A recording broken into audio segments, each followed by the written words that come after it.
Hello friends, this is Akash Misar here and welcome back to my YouTube channel, that is Mechanical Engineering Make Easy. In that we are discussing strength of material. This is 8th lecture, and in this lecture we are going to discuss one very important term, that is nothing but elongation of bodies due to external load. Okay, means if there is any body, then how the elongation will okay. For example, this is one rod there and we are applied external load of P, that is external tensile load. Then because of this external load, means exactly how much elongation will occur, that we are going to calculate, and for that we will need formulas. So that all the formulas we are going to discuss in today's lecture, and after that we will study some concepts like elongation due to self weight also. Okay, so watch up till end so that you will get clear all the concepts. So let's start. The first case is uniform cross section rod. So for that the change in length will be PL upon AE. So P will be force applied, that may be tensile or compressive. If this is rod which is uniform cross section and I have applied tensile force which will have magnitude P, that P into L is original length upon A, that is cross section area, original cross section area, into E is nothing but modulus of elasticity of that material. So we will get change in length. And if there is compressive load, okay, there may be chances that there is compressive load, then simply change the sign here, that P we will put in the negative sign. Okay, so simply we will get the delta L in negative, so means that is compression is happening. Okay, so this is for uniform cross section rod. Then next parameter is stepped bar or composite bar. What exactly composite bar means?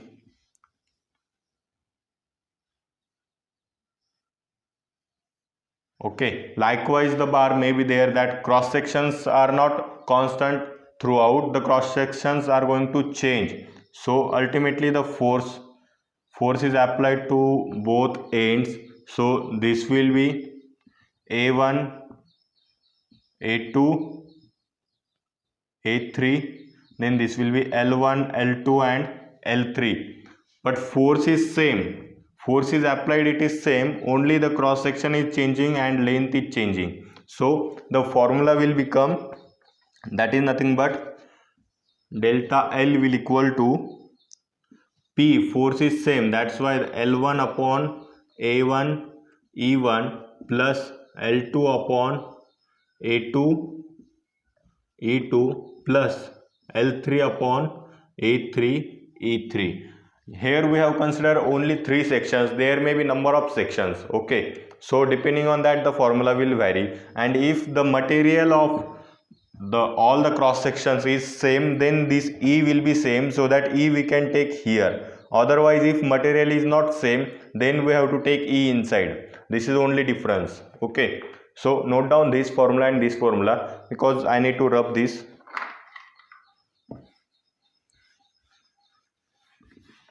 So we will see now next concept, next formula for calculate delta L. If there is stepped bar with intermediate forces,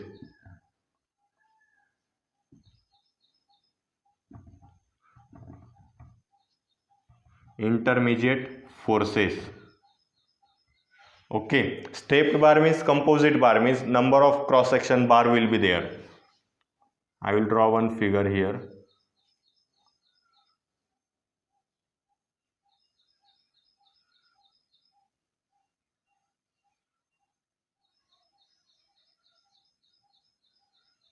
For example, if this is bar there, 4 cross sections are there, and intermediate forces means maybe here P1, okay, here is also one value, that is P2, here maybe P3, here P4 and here P5. Okay, there may be chances that the intermediate forces are there. So in this case what we have to do, we have to draw free body diagram of all the cross sections. For example, if I will draw the free body diagram for first cross section, then I need to balance the force. If P1 in this direction, then P1 should be in this direction. Okay, then only this is going to balance. So because of this, what will happen, if this is second cross section, this is first, second, third and fourth, this is first, this is second. So for this I need to balance the P2 and this P1 at this point. Okay, means for example this P1 is 10 Newton, then I will simply have here the value of 10 Newton, and P2 is 20 Newton.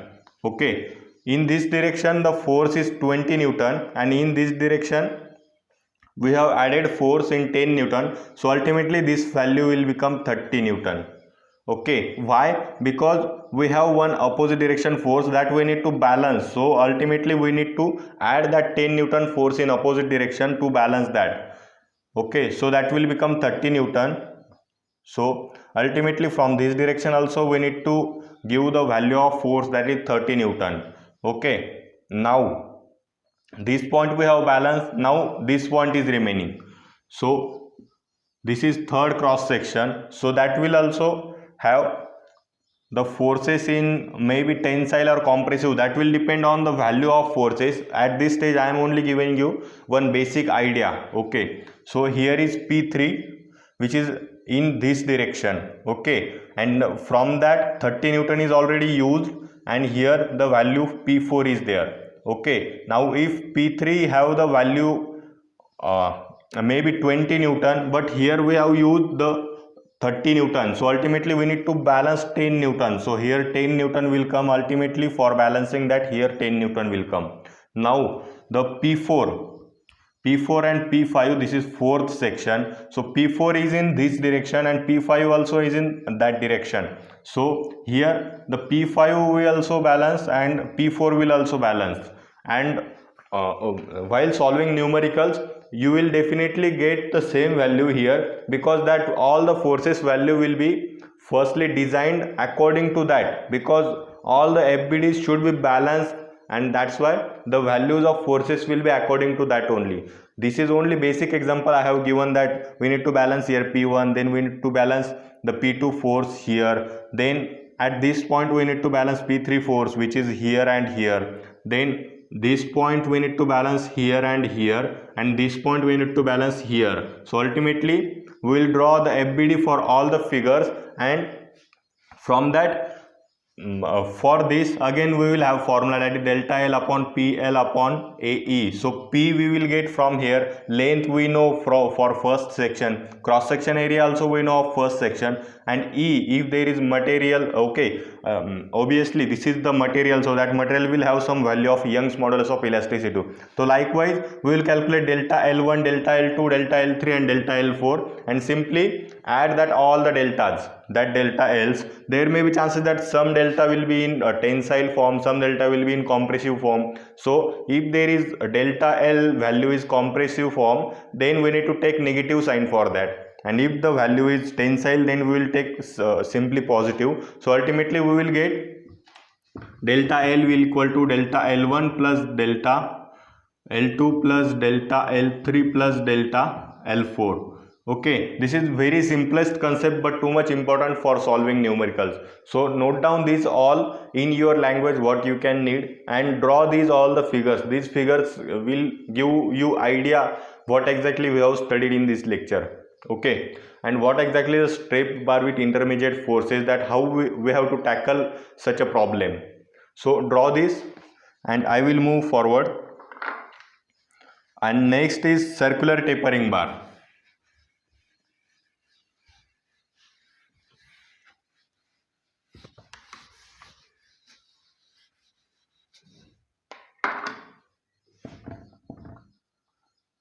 Circular tapering bar means circular bar will be there, but that will have taper, means the D1 will not equal to D2, D1 and D2 will be separate, and that will have force P. That may be tensile, compressive, but for simplicity I am only giving you the figure which have the tensile forces, but only the basic concept is circular bar with tapering bar. Okay, circular tapering bar, so ultimately cross section at the point 1 will not equal to cross section at point 2. So for that the formula is delta L equal to 4PL upon pi E d. Okay, this d is nothing but d1 and this small d is nothing but d2. You can denote with capital D, small d, or d1 d2, that depends on you. So just note down this formula, that is delta L equal to 4PL upon pi E d1 d2.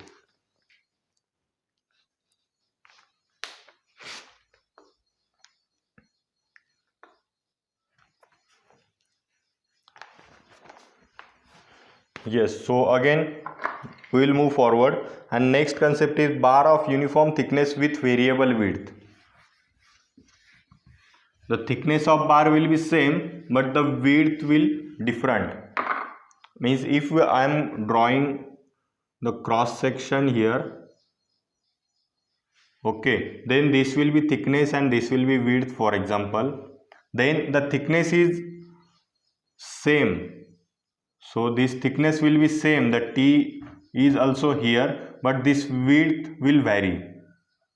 Okay, this will be W1, this will be W2. So width is going to vary, thickness is same. Likewise the concept is there. So for that the formula will be there, that is delta L equal to PL upon T, that is thickness, capital B minus small b, into ln of capital B upon small b. So ultimately this W1 is nothing but capital B and W2 is nothing but small b. Okay, and we can denote by W1 and W2 also, capital B and small b also, that depends on you. But this is the formula, that is delta L equal to PL upon E T B minus B into ln of B by B. Then there may be chances that square tapering bar. Square tapering bar means this T and B, all the values are same. That may be here T1 and here T2 T2. Okay, and all the sections are going to taper. So this is nothing but square tapering bar. So for that this is A and this is B. I am only taking notation from the book, so that if you are referring the same book which I am referring, then you will not get confused. So the larger cross section have the width, that is A, and the smaller cross section have the width, that is B. So ultimately for square tapering bar the delta L formula will become PL upon A into B into E. Okay, P into L upon A into B into E. This is the formula for delta L for uniform cross section, square tapering bar. Okay, then there is next concept, that is nothing but, that concept is also too much important, that is nothing but composite bar or compound bar. Means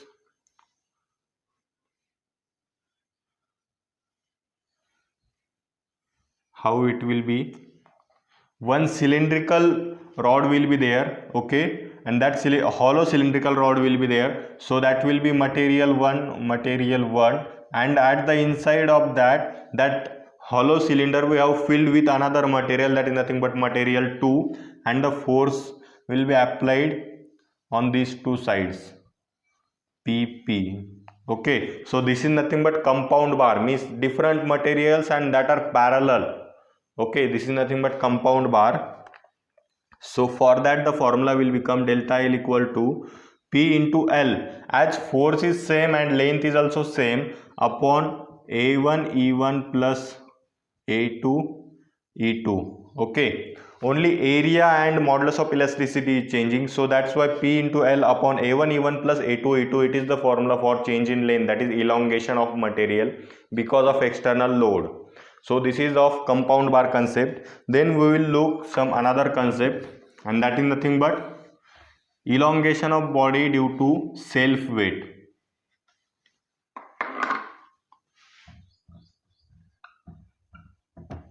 Okay, now we are moving towards Next topic, that is elongation of body is due to self weight. Because of self weight also body is going to elongate because of the gravitational force is going to apply there.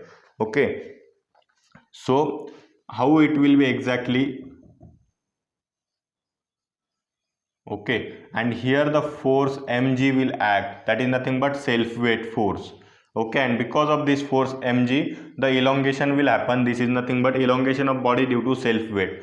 So first is uniform cross section bar. So then for that uniform cross section bar, the delta L equal to W into L upon twice A E. W is nothing but m into G. W into L upon twice AE. A is cross section area, E is modulus of elasticity, L is original length, W is weight, that is equal to mass into acceleration due to gravity. So this is the formula for uniform cross section rod. Okay, next is cylindrical rod. Next concept is cylindrical rod. Then in that case, cylindrical rod will be having the formula, that is delta L equal to gamma into L square upon twice E. Okay, and here what are the parameters? That is nothing but that cylindrical rod will have diameter D, length L, and weight density. This gamma is weight density. So ultimately weight density into length square upon twice E, it is the formula for cylindrical rod. If there is cylindrical rod, then this will be formula. And here the area may be anything, any cross section will be there. That may be square cross section, rectangular cross section, anything. But if that there is specific cylindrical rod, cylindrical means round cross section rod, then in that case gamma into L square upon twice E, where gamma is weight density. Okay, and now we will move towards bonus point. So what is bonus point for today's lecture? So if you are enjoying my session, then please like, share and subscribe. Bonus point for today's lecture, and that bonus point is nothing but if there is conical rod of diameter D at support with length L and weight density gamma. Conical rod means this is support, then conical rod means we can say simply such a kind of rod may be there. This is conical rod, diameter D at support. Okay, so because of this such a conical rod, the elongation of body due to self weight will happen. So for conical rod, the formula is delta L equal to gamma into L square upon 6E. Okay, this is 6, not sigma, it is constant 6. E is modulus of elasticity of material, L is length, and gamma is again weight density of that material. Okay, so this is the change in length for conical rod because of self weight. Okay, so I have discussed today number of formulas for elongation of body due to external load also and due to self weight also. So note down these all the formulas are too much important, and in next lecture I will come up with the concept of thermal stresses, and then members in series, members in parallel, etc, etc. That concepts I will come up in next lecture. So up till now you can watch my other videos and stay tuned. Like, share and subscribe. We will meet again. Thank you friends.